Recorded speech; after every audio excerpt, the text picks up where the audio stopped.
जब किसी को दिल की नसों में ब्लॉकेज होता है तो आमतौर पर उसे ट्रीट करने के लिए 3 तरीके होते हैं। एक तो बाईपास सर्जरी, दूसरा एंजियोप्लास्टी जिसमें स्टेंट यानी छल्ले डाले जाते हैं और तीसरा केवल दवाइयों के जरिए इलाज। इसमें से किस विकल्प का चुनाव करना है यह तय करना उन मरीजों के लिए आसान होता है जिनके ब्लॉकेज बहुत टाइट होते हैं और जिनको गंभीर लक्षण महसूस हो रहे होते हैं। अगर ब्लॉक बहुत ज्यादा है तो बाईपास या स्टंटिंग करवाना एक स्टैंडर्ड रिकमेंडेशन मानी जाती है। लेकिन हमारे देश भारत में बहुत बार देखा गया है कि जब ब्लॉकेज सिर्फ 50% या 60% या 70% तक भी होती है तब भी लोगों को स्टंट डालने की सलाह दी जाती है। ऐसे में ये जानना बहुत जरूरी है कि क्या वाकई प्रोसीजर करवाना जरूरी है या दवाइयों और लाइफस्टाइल से ही इलाज मुमकिन है। तो अगर आपका ब्लॉकेज 50 से 70% के बीच है और आप क्लैरिटी चाहते हैं कि क्या प्रोसीजर करवाना चाहिए या नहीं, तो इस विषय पर यह जानकारी आपके लिए उपयोगी हो सकती है। मान लीजिए किसी मरीज की एंजियोग्राफी हुई और उसमें 90% ब्लॉकेज निकला, साथ में छाती में दर्द भी था, तो ऐसे में स्टंट डलवाना एक सही फैसला होता है। इसमें ज्यादा सोचने की जरूरत नहीं होती। अगर दर्द हो रहा है और ब्लॉकेज बहुत टाइट है तो सही समय पर स्टंट डलवाना मरीज के लिए फायदेमंद होता है। लेकिन कुछ मरीजों में स्थिति अलग होती है, जैसे वो जिनको क्रॉनिक स्टेबल एंजाइना है, यानी चलते हैं तो सीने में दर्द होता है, रुकने पर दर्द चला जाता है। ऐसे लोगों की एंजियोग्राफी में अगर सिर्फ एक नस में 50 से 70% ब्लॉकेज पाया गया तो यहाँ सवाल उठता है, क्या स्टंट डलवाना जरूरी है। एग्रेसिव कार्डियोलॉजिस्ट आमतौर पर स्टंट डालने की सलाह देते हैं, जबकि कंजर्वेटिव कार्डियोलॉजिस्ट दवाओं और निगरानी से इलाज जारी रखने को बेहतर मानते हैं। अब ये सब इंडिविजुअल ओपिनियन पर निर्भर करता है, लेकिन इसे समझने का एक आसान तरीका जानते हैं। मान लीजिए आप बगीचे में पानी दे रहे हैं और पाइप से पानी बह रहा है। अगर पाइप में कोई ब्लॉकेज नहीं है तो पानी का फ्लो तेज होता है और एक बकेट 1 मिनट में भर जाती है। अब अगर आप अपनी उंगली पाइप के आगे रखते हैं तो पानी का प्रेशर बढ़ जाता है और धार दूर तक जाती है। इस प्रक्रिया में आपने डायमीटर यानी एरिया को घटाया है, लेकिन प्रेशर बढ़ने से फ्लो मेंटेन रहता है। ठीक यही चीज आर्टरीज में होती है। जब 20 से 40% तक ब्लॉकेज होता है तो प्रेशर खुद ब खुद कॉम्पनसेट कर लेता है और ब्लड फ्लो में बहुत ज्यादा फर्क नहीं आता। लेकिन जैसे ही ब्लॉकेज 70% से ऊपर जाता है, फ्लो पर इसका प्रभाव अचानक दिखने लगता है। जब पानी दूर तक नहीं जा पाता, धार कमजोर हो जाती है और बकेट आधी ही भर पाती है। यहीं से फ्लो ड्रामेटिकली गिरता है। यही प्रिंसिपल ह्यूमन आर्टरीज में भी लागू होता है। तो अगर किसी मरीज को 50 से 70% के बीच ब्लॉकेज है तो जरूरी नहीं है कि स्टंट से कोई बहुत बड़ा फायदा हो, क्योंकि फ्लो वैसे भी कॉम्प्रोमाइज नहीं हुआ है, तो स्टंट लगाने से क्या इम्प्रूव होगा। यही रीजन है कि फ्रैक्शन फ्लो रिजर्व FFR नाम की एक टेस्ट को बेहद यूजफुल माना जाता है।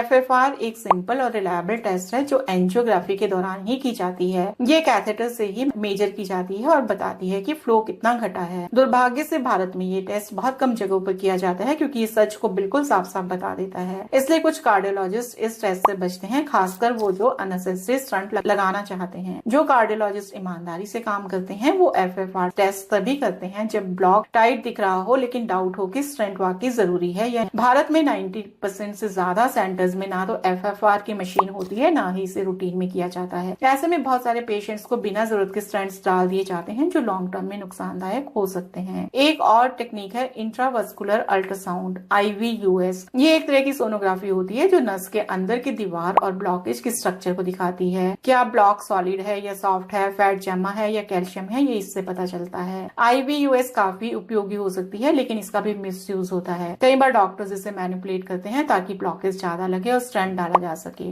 इसलिए ये सब्जेक्टिव टेक्निक मानी जाती है। इसके उलट FFR एक ऑब्जेक्टिव नंबर बेस्ड मेथड है जिसे मैनिपुलेट नहीं किया जा सकता। इसलिए जब आपका ब्लॉक 50 से 70 के बीच बताया जाए तो हमेशा अपने कार्डियोलॉजिस्ट से FFR टेस्ट की डिमांड करें। ये टेस्ट डिसाइड करता है कि ब्लॉक वाकई ब्लड फ्लो में बाधा डाल रहा है या नहीं, और अगर फ्लो में कोई बड़ी कमी नहीं है तो स्टंट डालने का कोई फायदा नहीं है, क्योंकि पेशेंट को रिलीफ तभी मिलेगा जब फ्लो जेन्युइनली इम्प्रूव हो। आज हमारा देश भारत उन देशों में गिना जाता है जहाँ स्टंट का ओवर यूज बहुत ज्यादा है। कई पेशेंट्स को अननेसेसरी स्टंट्स डाले जा रहे हैं, खासकर जब से स्टंट की प्राइसेस रेगुलेटेड होकर सस्ती हो गई हैं। इस स्थिति में जागरूक रहना और सही जानकारी लेना बहुत जरूरी है। तो अगर आपको या आपके किसी अपने को एंजियोग्राफी में 50 से 70% ब्लॉकेज बताया गया है तो घबराएं नहीं। हर ब्लॉकेज का इलाज स्टंट नहीं होता। सही एवोल्यूशन, सही टेस्टिंग और सही सलाह से आप अननेसेसरी प्रोसीजर से बच सकते हैं और अपनी आर्टरीज को नेचुरली मैनेज कर सकते हैं।